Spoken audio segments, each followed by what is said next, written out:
Portman is coming to us today from the Capitol. Senator, thank you so much for being with us.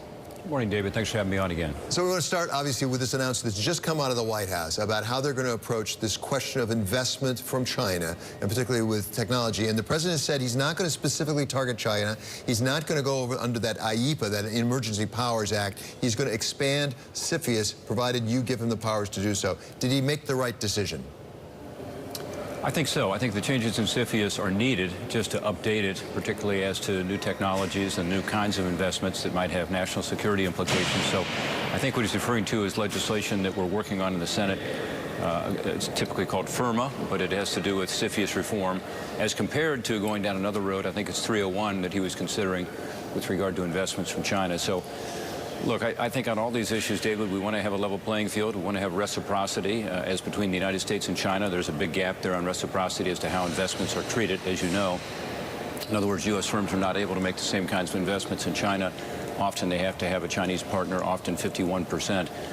But with regard to this decision, yeah, it's correct to assume that the countries in the world will be treated the same way under the traditional approach, which is MFN, most favored nation, meaning every country is treated the same, but we do apply our laws and enforce the laws.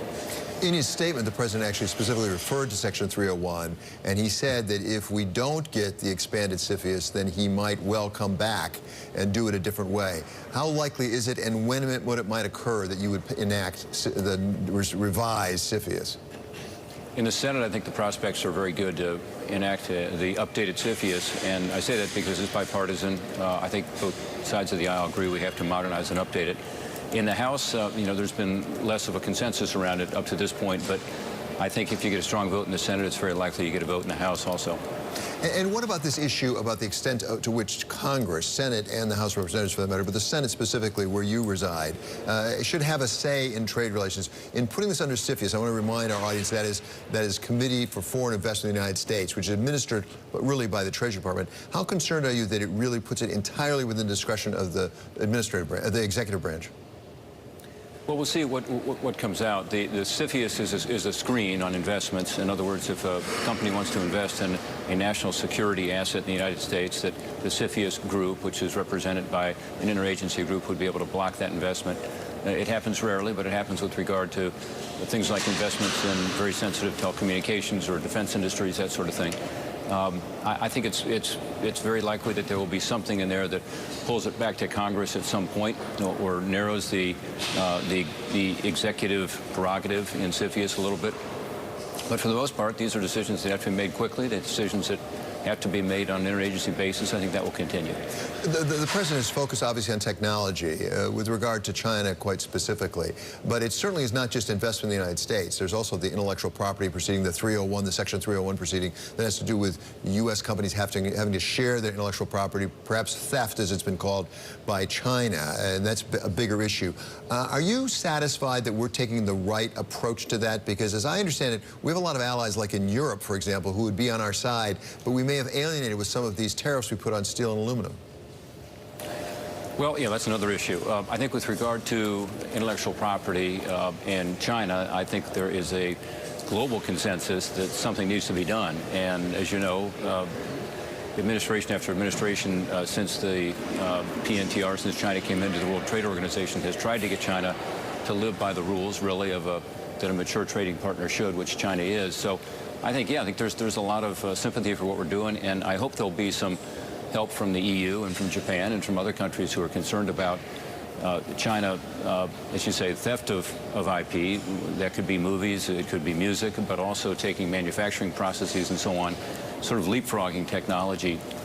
So I think there's a lot of support for that. But you're right with regard to the EU, Canada, and Mexico. There's a separate issue going on, which is the 232 case on steel and aluminum, and there are concerns about that. As you know, those countries are threatening to impose tariffs on U.S. products now in retaliation for us imposing a 25% tariff on their steel and a lower tariff on their aluminum. And my question is, are they separate issues? You said that those are separate issues, but we had, for example, the ambassador from the EU to the United States who said that they would love to work with us on the intellectual property issues in China, but we have these tariffs that are really getting in the way. Do you think they truly are separate? I mean, as I say, you were U.S. Trade Representative. You've had these negotiations before.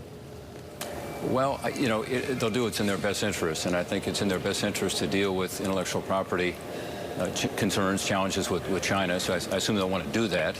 With regard to the steel tariffs, of course, our hope is that this can get resolved. In other words, this is, again, about looking for that level playing field, looking for more reciprocity, specifically on issues, for instance, with automobiles. There's a tariff on cars going from the United States to the EU that is 5 times as high as the tariff on cars going from the EU to the United States. And so those are the kinds of issues that do need to be resolved. And the Europeans recently have indicated some interest in looking at that, particularly the Germans have. So I think there's hopefully going to be a resolution of those issues, and that those 232 tariffs will in the end not be imposed, but there'll be a negotiation on some of the other trade disputes. And those may get resolved, but what about the larger question about the way that Section 232 is used? I mean, do you feel comfortable with a straight face saying to Canada that you're really a national security risk? I mean, there's legislation, as you know well, that your colleague, Mr. Corker, and Mr. Toomey are backing right now, saying that actually we should curtail to some extent the president's ability to invoke national security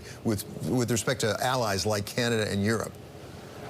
Yeah, as you know, I'm concerned about the misuse of 232, and we had a hearing last week where Secretary of Commerce came up to talk to us about it, and I expressed that concern, as I have in other settings. But my concern is that it is a national security tool, ought to be used very rarely and appropriately for that purpose, and that this case of using 232 in certain instances is not appropriate.